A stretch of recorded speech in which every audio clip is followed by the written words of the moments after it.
Hi friends, நம்மகிட்ட இருக்க சிஸ்டத்தில் ஆல்ரெடி ஸ்டோரேஜ் எல்லாமே ஃபுல்லாகிடுச்சு. அடிஷ்னலாக வந்து வெஸ்டர்ன் டிஜிட்டலோட 2 TB ஹார்ட் டிஸ்க் மாட்ட போகிறோம். அங்கே இன்ஸ்டால் பண்ணி பார்ப்போம். ஒன்லி 2 கேபிள் மட்டும்தான், டேட்டா கேபிள், பவர் கேபிள் மட்டும்தான் இன்ஸ்டால் பண்ணுறது. இதுதான் SATA கேபிள். SATA கேபிளில் வந்து எல் கனெக்டர் மாதிரி இருக்கிறது வந்து மதர் போர்டு சைடு மாட்டிடணும்.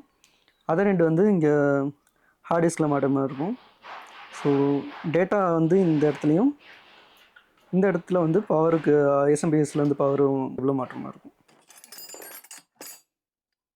தேவையான பொருட்கள் ஒரே ஒரு ஸ்க்ரூ ட்ரைவர்.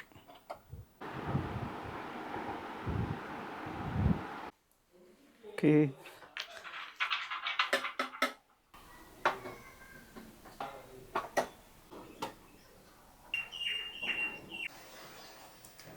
கேஸில் ஃபிக்ஸ் பண்ணியாச்சு. SATA கேபிளில் மாற்றிடும். Next power cable. ஓகே, இது மட்டும்.